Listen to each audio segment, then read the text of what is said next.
ఈ వీడియోలో నేను అరటికాయ ఎండురాయల కర్రీ రెసిపీ తయారీ విధానం చూపిస్తానండి. అరటికాయ కర్రీ ఇష్టం లేని వాళ్ళకి ఇలా ఎండురాయలు వేసి పెట్టండి, చాలా ఇష్టంగా తింటారు. ఇంకా ప్రాసెస్ చూసేద్దాం. అందరికీ నమస్తే, welcome back to my channel. నేను మీ నాగలక్ష్మి. ముందుగా ఇక్కడ 50 గ్రాముల క్లీన్ చేసిన ఎండు రొయ్యల్ని తీసుకోవాలి. వీటిని శుభ్రంగా కడిగి పక్కన పెట్టుకోవాలి. తర్వాత ఇలా పొయ్యి మీద ఒక చిన్న కళాయిని పెట్టి దానిలో ఆయిల్ యాడ్ చేసుకోవాలి. ఈ ఆయిల్ హీట్ అయిన తర్వాత మనం కడిగి శుభ్రంగా పెట్టిన ఎండు రొయ్యల్ని ఇందులో యాడ్ చేసుకోవాలి. ఇంకా వీటిని చక్కగా కలుపుకుంటా వేగించుకోవాలి. ఇంక ఇవి మరీ ఎక్కువ వేగక్కర్లేదు, కొంచెం క్రిస్పీగా కొంచెం లైట్ గోల్డెన్ కలర్ చేంజ్ అయ్యేంత వరకు వేగించుకుంటే సరిపోతుంది.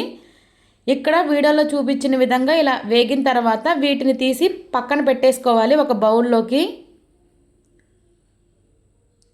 ఇంకా ఈ విధంగా పక్కన పెట్టేసుకున్నాక తర్వాత పొయ్యి మీద ఇలా ఒక కుక్కర్ని పెట్టి దానిలో ఆయిల్ యాడ్ చేసుకోవాలి.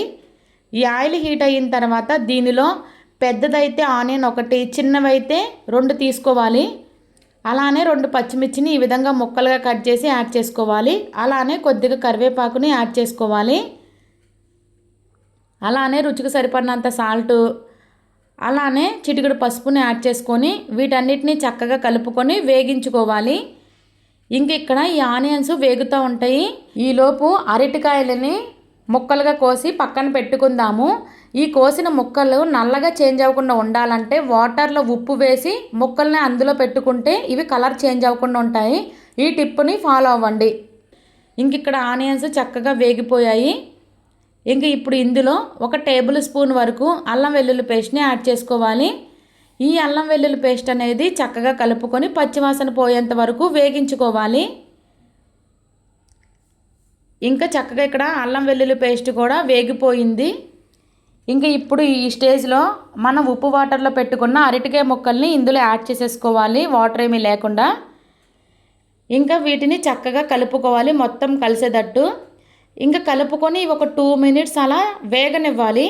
ఇంకా ఇవి 2 మినిట్స్ తర్వాత ఇక్కడ చక్కగా వేగిపోయినాయి చూడండి. ఇంకా ఈ స్టేజ్లో మనం ఫ్రై చేసుకున్న ఎండు రొయ్యల్ని ఇందులో యాడ్ చేసుకోవాలి. వీటిని కూడా చక్కగా కలుపుకొని ఈ ముక్కలతో పాటు ఇంకొక 2 మినిట్స్ అలా వేగనివ్వాలి.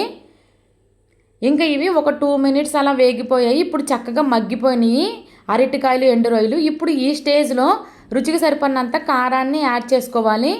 ఇంక ఈ కారం కూడా ముక్కలకు పట్టేటట్టు కలుపుకోవాలి. ఇంకా కలుపుకొని ఒక 2 మినిట్స్ అలా మగ్గనివ్వాలి. ఇలా మగ్గిన తర్వాత దీనిలో సరిపడినన్ని వాటర్ యాడ్ చేసుకోవాలి. అంటే ఒక 350 ml వరకు వాటర్ని యాడ్ చేసుకుంటే సరిపోతుంది. ఇంకా చక్కగా కలుపుకొని ఇంకా కుక్కర్ మీద మూతను పెట్టేసేసి ఒక 3 విజిల్స్ రానివ్వాలి. ఇంకా 3 విజిల్స్ తర్వాత ప్రెషర్ అంతా పోయిన తర్వాత ఇలా మూతను తీసి ఇంకా ఒక్కసారి ఇక్కడ ముక్క ఉడికిందో లేదో చెక్ చేసుకోవాలి.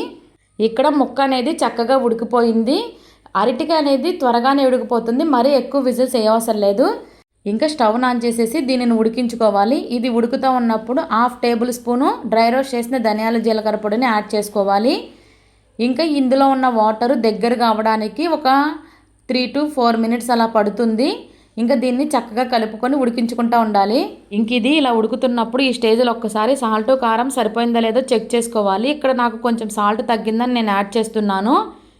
ఇంకా దీనిని ఇలా ఉడికించుకోవాలి. ఇంకా ఈ స్టేజ్లో కొద్దిగా కొత్తిమీరని యాడ్ చేసుకోవాలి.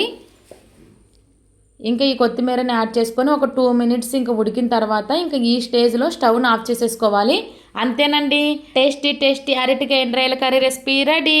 ఈ వీడియో మీకు నచ్చితే తప్పకుండా లైక్ చేయండి. అలానే మీ ఫ్రెండ్స్ అండ్ ఫ్యామిలీకి షేర్ చేయండి. ఇలాంటి టేస్టీ అండ్ సింపుల్ రెసిపీస్ కోసం నా ఛానల్ని ఇప్పుడే సబ్స్క్రైబ్ చేసుకోండి. Thank you for watching. Bye bye.